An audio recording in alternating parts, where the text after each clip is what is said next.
ये कहानी है एक छोटे से गांव के रहने वाले एक साधारण युवक राघव की, जिसके सपने बड़े थे।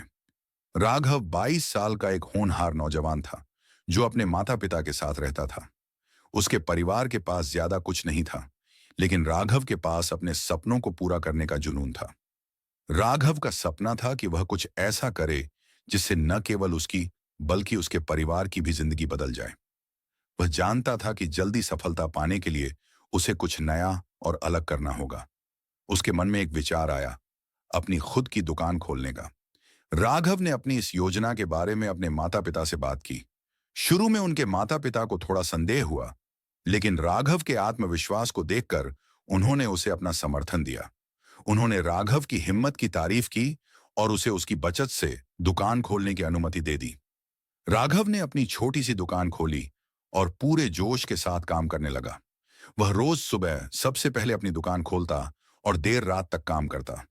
राघव ने अपने ग्राहकों की जरूरतों को समझा और उनकी पसंद के हिसाब से सामान रखा। उसने ग्राहकों का हमेशा मुस्कान के साथ स्वागत किया और उन्हें बेहतरीन सेवा देने की कोशिश की। राघव की मेहनत रंग लाने लगी। धीरे धीरे उसकी दुकान गांव में मशहूर हो गई। लोग दूर दूर से उसकी दुकान पर सामान खरीदने आने लगे। राघव ने अपनी मेहनत और ईमानदारी से ग्राहकों का दिल जीत लिया।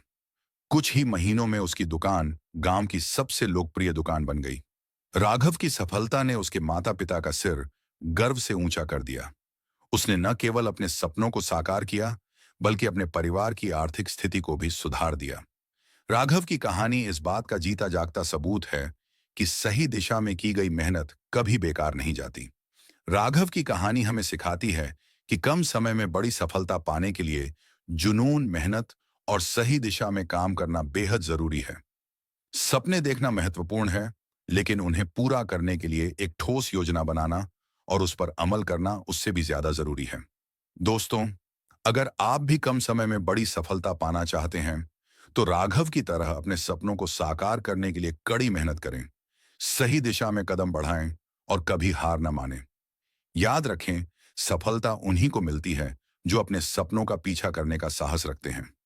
अगर आपको ये कहानी पसंद आई हो, तो हमारे चैनल को सब्सक्राइब करें, वीडियो को लाइक और शेयर करें और कमेंट्स में बताएं कि आपको इस कहानी